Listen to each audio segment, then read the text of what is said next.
वृंदावन के प्रस्तावित श्री बांके बिहारी कॉरिडोर को लेकर सनातन धर्म के सबसे बड़े पद पर आसीन शंकराचार्य जी ने विरोध जताया है और साफ तौर पर कहा है कि इस प्रकार से हमारे धार्मिक स्थलों में सरकार के हस्तक्षेप को स्वीकार नहीं किया जाएगा। काशी में हमारे साथ बातचीत के लिए ज्योतिषपीठ के शंकराचार्य स्वामी अभिमुक्तेश्वरानंद जी हैं, हम उनसे खुद बात करेंगे। महाराज जी, कुछ ही देर पहले आपने ये स्पष्ट कर दिया है कि श्री बांके बिहारी कॉरिडोर जो प्रस्तावित है उसको स्वीकार नहीं करेंगी, क्या कहना है?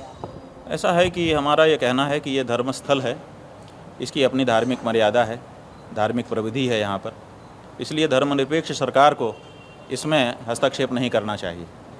अगर वहाँ पर श्रद्धालुओं के लिए कोई व्यवस्था की जानी है तो हमसे कहिए, हम धर्माचार्यगण मिल करके वहाँ बैठक करेंगे और श्रद्धालुओं के लिए जो जो आप चाहते होंगे आप सुझाएंगे तो भी, और हम श्रद्धालुओं से भी समझ लेंगे, हम कर देंगे। लेकिन आप श्रद्धालुओं की व्यवस्था बनाने के नाम पर हमारे मंदिर में प्रवेश करें और वहाँ आकर के अपने अधिकारियों को घुसाएं जिनको धर्म का ज्ञान ठीक से है नहीं, जो धर्माचरण करते नहीं हैं, और हमारी जो स्थापित परंपराएं हैं उन परंपराओं को, उन मर्यादाओं को तोड़ने का काम करें, तो ये हम स्वीकार नहीं करना चाहते। बल्कि हम सब तो कुंभ में ये निर्णय कर चुके हैं। कुंभ में जो सब धर्माचार्य इकट्ठा हुए थे वहाँ पर कई बैठकें हुई थी और ये निर्णय हो चुका है कि जो जो स्थान सरकार के द्वारा कहीं न कहीं से प्रभावित किए गए हैं, या तो अधिग्रहण के माध्यम से या ट्रस्ट आदि बना करके, उनको वापस मांगने के लिए हम लोग तैयारी कर रहे हैं। और ऐसे समय में आप हमारे एक ऐसे स्थान पे जो परंपरा से सुरक्षित संरक्षित है उसमें प्रवेश कर रहे हो, तो इसको हम कैसे स्वीकार करेंगे? इसी विषय पर सांसद हेमा मालिनी का कहना है कि इसके माध्यम से सुविधाएं बढ़ेगी श्रद्धालुओं की। भाई, तो सुविधा बढ़ाने के लिए आप हमसे अनुरोध करिए ना, धर्माचार्य हम है ना, हमारा परिसर है ना वो। आपकी संसद में सांसदों की सुविधा बढ़ाने का हमने कभी प्रस्ताव किया? वो आप लोग कर लेते हो। ऐसे हमारे मंदिर में क्या सुविधा चाहिए आपको? आप अगर दर्शनार्थी बन के आते हो तो आप बताओ, उसको हम ना करें तब हमको दोष को। लेकिन यहाँ सुविधा चाहिए और इसके लिए हम ही घुस जाएंगे और यहाँ का सब कुछ तोड़ करके ख़त्म कर देंगे और नया ट्रस्ट बना करके अपने आदमियों को बैठा देंगे। ये जो आप तरीका अपना रहे हो ये कहाँ तक उचित है? अगर श्रद्धालुओं के लिए व्यवस्था की जानी है हम करेंगे, क्या दिक्कत है? पहले उनको धर्माचार्यों से बात करनी चाहिए थी, हेमा मालिनी। बिल्कुल, हेमा मालिनी हो चाहे इस देश का कोई हो, जो भी मंदिर की सुव्यवस्था में अपना योगदान देना चाहता है, उसको योगदान देने का मतलब ये नहीं है कि आप मालिक बन जाओ। योगदान देने का मतलब है कि जो लोग वहाँ पहले से व्यवस्था कर रहे हैं आप उनको कहो कि हम ये व्यवस्था चाहते हैं।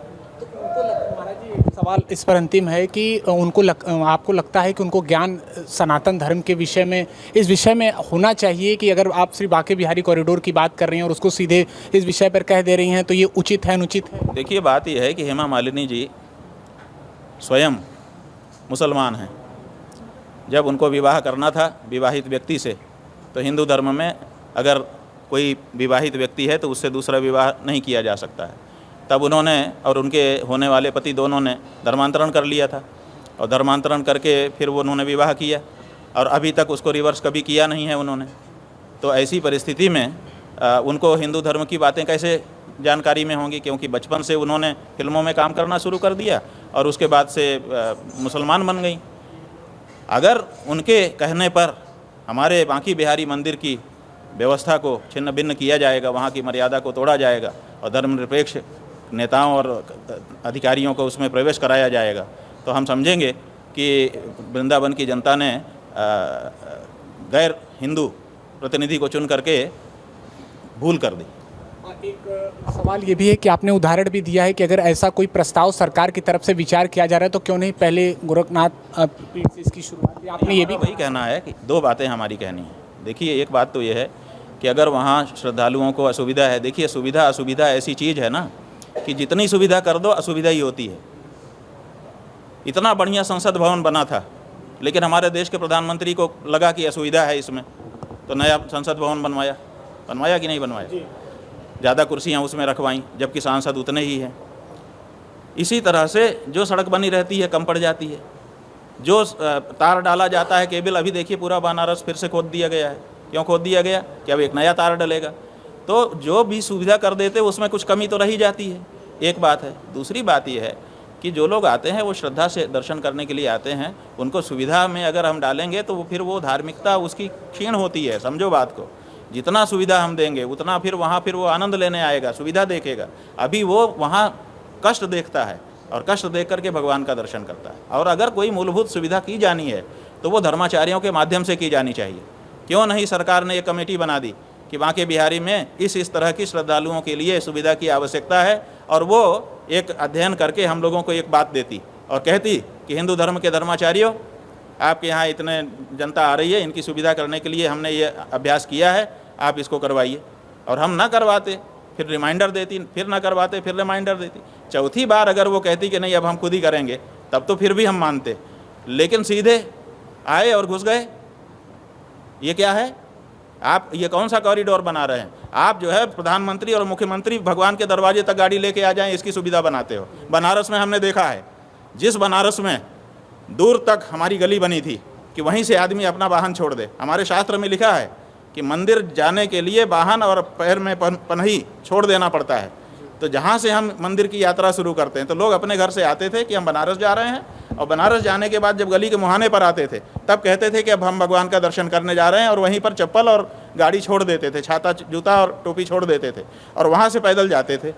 वो मर्यादा थी भगवान की। उसके बाद क्या हुआ? आपने सब ढहा दिया, और ढहाने के बाद ठीक भगवान के गेट पर आदित्यनाथ की गाड़ी आके रुकी थी कि नहीं रुकी थी? बताओ, आप लोगों ने कवर किया था कि नहीं कवर किया था?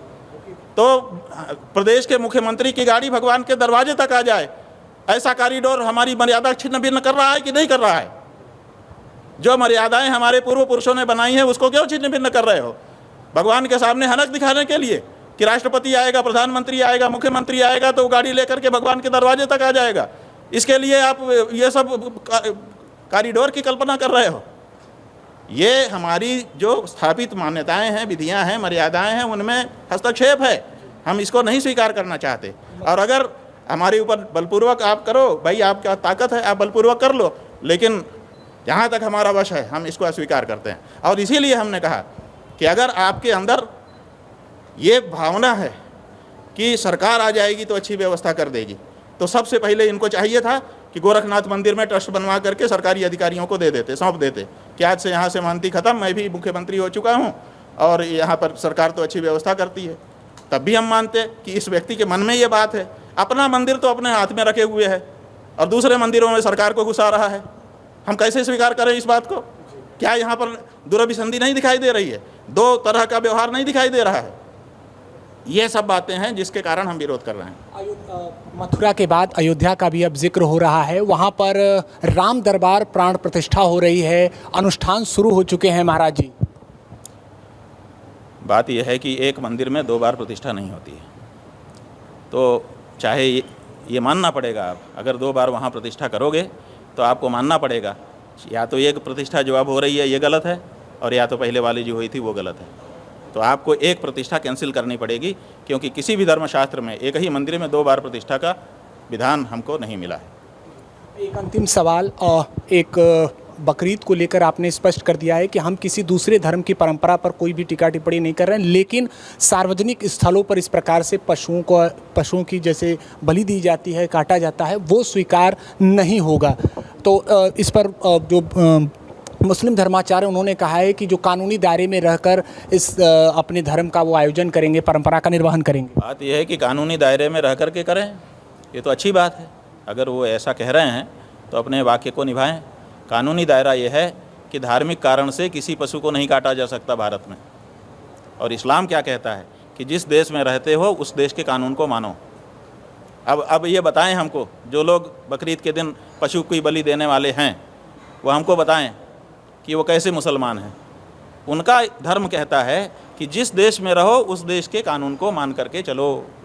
भारत का कानून कहता है कि धार्मिक कारण से पशु नहीं काटा जा सकता।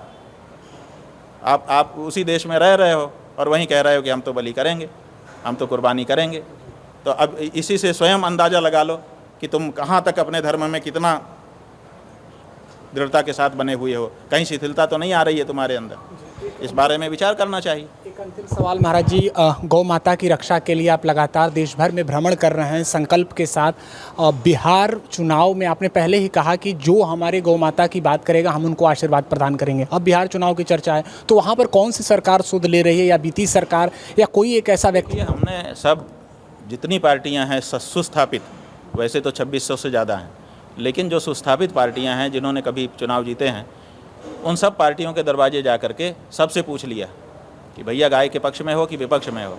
कोई बोलने को तैयार नहीं है, और हमने पहले ही कह दिया था कि चुप रहने का मतलब हम लगा लेंगे कि तुम नहीं हो गाय के पक्ष में, तो कोई तो गाय के पक्ष में है नहीं। ऐसी परिस्थिति में हम लोगों ने ये तय किया है कि अपनी बात कहेंगे। राजनीतिक दल तो है नहीं कि हम प्रचार करें राजनीतिक रूप से, लेकिन हम हर कॉन्स्टिट्यूंसी में एक गाय का प्रतिनिधि जरूर खड़ा करेंगे, ताकि जो गाय को वोट देना चाहे वो कम से कम उसको दे सके, और इस तरह से इस देश में गाय के वोट गिने जाने शुरू हो जाएं।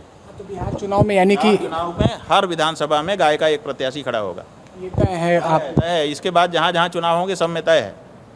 धन्यवाद महाराज जी हमारे साथ बातचीत के लिए। तो ये थे ज्योतिषपीठ के शंकराचार्य स्वामी अभिमुक्तेश्वरानंद जी, जिन्होंने तमाम विषयों पर हमसे बातचीत की। एबीपी न्यूज़ के लिए वाराणसी से निशांत चतुर्वेदी।